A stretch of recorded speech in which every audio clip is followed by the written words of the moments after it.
Vaovao mampalahelo indray ny ompanantsika atao anatin'ity vidéo amin'ity indray mitoraka ity ary isany ho voaresaka amin'izany ny fahalasana ny fahafatesany Renin-Janak'I Princio ka ny pitsopitsony mahakasika an'izay no fakafakena amintsika atao anatin'ity vidéo ity ka manasantsika rehetra anaraka an'ity vidéo ity hatramin'ny farany. Azadino ny milaiky ny vidéo antsika ary tsarovatrany ny miabone amin'ny chaîne antsika mba ahafahanareo manaraka tsy tapaka ny vidéo izay alefanay eto isan'andro. Tsy ampindrila moa isika fa avetrany tonga de vavany ndao ary.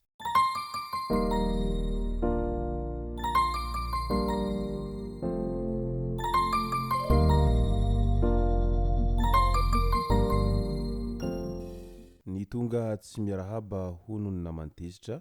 ka dia faly miarahaba isika rehetra mpanaraka tsy tapaka an'ity chaîne ity ny tenako amin'ity androandroany ity. Araky ny fanatsipoko tirem-piantohana izay dia hiompana misimisy kokoa isika amin'ny resaka vaovao mampalahelo amin'ity indray mitoraka ity. Tany ambondrona mahajanga bajajy miisa roa no ny fandona ary samy naratra mafy ny mpamily, samy nandeha mafy izy ireo ka izay no antony nahatonga ny loza. Tany Fianarantsoa lehilahy iray no inamoiny ainy efatra naratra vokatry ny lozan'ny famoivoizana izay nitranga teo amin'ny travaux besorohitra. Sprinter iray izay taxi brosy ho an'ny Ambohimasoa no nifatratra tamin'ny andrinjiro ka nifoka lehilahy iray izay maty avy hatrany tamin'iny andron'ny alakamisy 9 janoary 2024 maraina tokony ho tamin'ny 10 sy sasany mahery teo eo. Olona efatra tao anatin'ny fiara kosa no naratra vokatry izany. Izy ireo izay efa notsaboina eny amin'ny hopitaly Tambobe Fianarantsoa. Araky ny nambarana natrimaso dia niala fiara 405 izay maty andalana ity fiara niarandoza ity ka izao nidona tamin'ny andrinjiro izao. Nalaina ambavany any amin'ny mpitandron'ny filaminana ny mpamily ilay fiara izay niarandoza ka andrasana ny tatitra ofisialy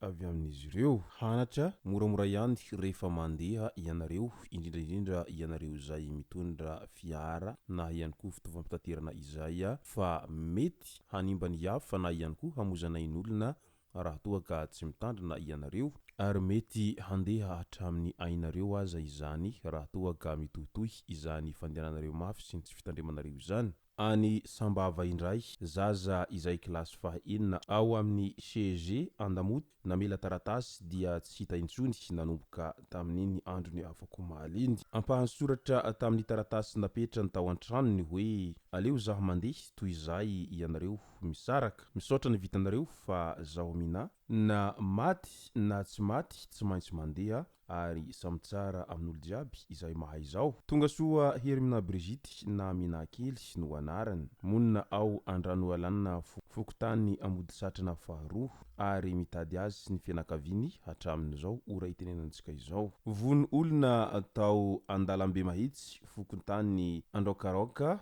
tao Mananaravaratra. Lehilahy iray no nivonoina notapahana ny tongony sy ny tanany ary natao tao anaty kitapo avy eo. Ny zanabadiny Tilasibatra ity ihany no tomponantoka tamin'izany famonoana izany. Efa eo am-pelatanany mpitandron'ny filaminana ilay nahavanondoza. Tsy fantatra mazava ny antony nahatonga an'ity vonolona ity ka andrasana ny tohy ny fanadihadiana. Tafiditra ao anatin'ny vaovao mampalahelo hatrany fantatra fa nindaosy ny fahafatesana ny Renin-Janak'I Princio. Nodimandry tamin'iny androny omaly iny ny Renin-Janak'I mpanakanto Princio araky ny nambarany tao amin'ny pejiny. Nakipiny ny masony dia lasa izy nandeha. Repose en paix la femme de ma vie, la maman de Mélanie ho iatrany ny mpanakanto Princio raha nilaza ny alahelony amin'izao fahalasana ny Renin-Janany izao. Ka noho izany dia mirary finonana feno ho an'ny mpanakanto Princio fa mafy izany nilaozany olo-tiana izany ary aza misosoka alahelo intsony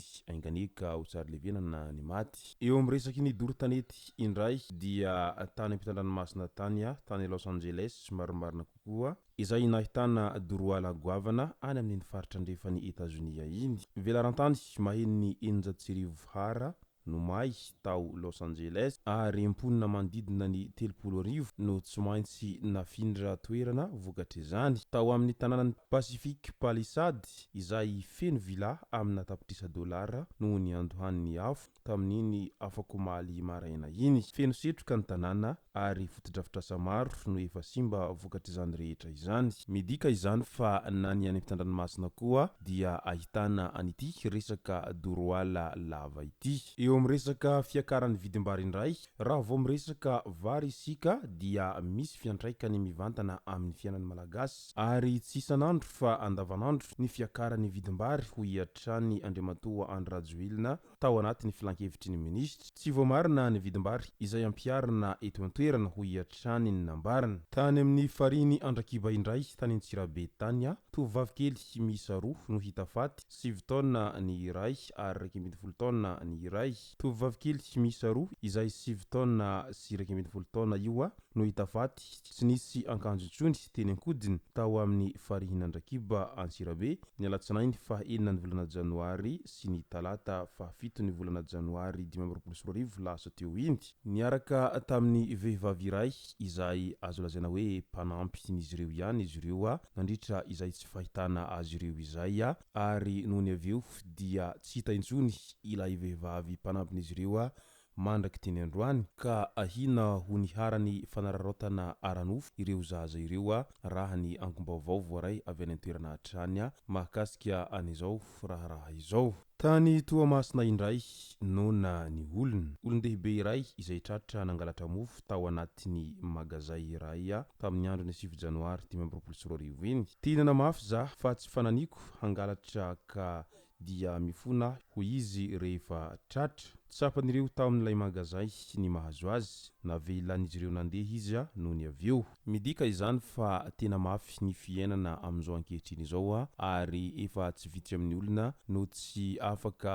mividy izay harapaka izay intsony noho ny hamafy ny fiainana amin'izao ankehitriny izao any Vietnam any indray ity no antsoina hoe akoho dragon hita any amin'ny commune Dong distrikany Cao faritry ny Hong Kong any Vietnam any ity karazana akoho hafakely ity mahatratra hatrany amin'ny 10 kg ny akoho iray ary tafakatra hatrany amin'ny $2,000 ny vidiny rehefa manakaiky ny taom-baovao linéaire any an-toerana any tsy dia ahitana ity karazana akoho ity maneran-tany ary isany manamarika any Vietnam ny fisiany izay tena mahalina ireo firenena tandrefana tokoa izany rehetra izany ity tongony izay somary vaventy be ity moa no tena mampiavaka azy ary azo atao sakafo tsara ity akoho dragona ity araky ny voalazan'izy ireo hatrany izay sy zay moa no masaka azona roso tao anatin'ity video ity ny tomboko lahy sy tomboko vavy ka dia misaotra tsika rehetra nanaraka an'ity video ity hatramin'ny farany azadino ny milaiky ny videontsika ary tsarovatra trany ny miabone amin'ny chaîne antsika mba fanareo manaraka tsy tapaka ny video zay lefa nahita isan'andro tomboko lahy sy tomboko vavy mankasitraka dia mirary soa